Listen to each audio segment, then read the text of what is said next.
ဒီခွေးတွေပေါ့ထိချုပ်လို့မရဘူးအပြင်ထွက်တဲ့အခါမှာအရန်စိတ်တွေလို့ရှာကြိုးအရန်ဆွဲတဲ့အချိန်မျိုးမှာမိမိခွေးမအောင်ဖြစ်နေတယ်လားဖြစ်နေလို့ရှိရင်ကျွန်တော်ဒီချက်ကလေးတွေကိုပြင်ဆင်ဖို့လိုပါတယ်ဗျနံပါတ်1ချက်ကတော့ကျွန်တော်တို့တည်ငြိမ်မှုပေါ့ကျွန်တော်တို့ရဲ့စိတ်ပိုင်းဆိုင်ရာရုပ်ပိုင်းဆိုင်ရာတည်ငြိမ်မှုအနေထားနဲ့ခွေးကိုထိချုပ်ပါပြန်ပြီးတော့ပေါ့နော်နောက်နံပါတ်2ချက်ကတော့ကျွန်တော်ဒီ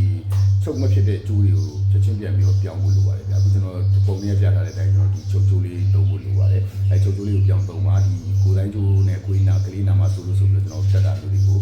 မလုပ်ပါနဲ့အဲ့တော့တက်တာမျိုးလုပ်တဲ့အခါမှာပိုပြီးထိချုပ်မှုမရှိဘူးပို့ပြီးတော့ကလေးကပို့ပြီးတော့နာကျင်မှုရှိတဲ့ပို့ဆွဲတဲ့အခါမှာကျွန်တော်တို့အနေနဲ့ဖြစ်နိုင်တယ်ပေါ့နော်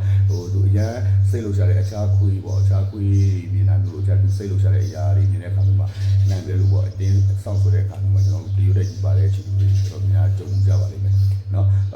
နောက်တစ်ချက်ကတော့ကျွန်တော်တို့ဒီဖြစ်နေတဲ့ဒီမှားရင်းနေတဲ့အခြေအနေကိုကျွန်တော်ချက်ချင်းပြန်ပြီးတော့ချိန်ဖို့လိုပါတယ်ဗျ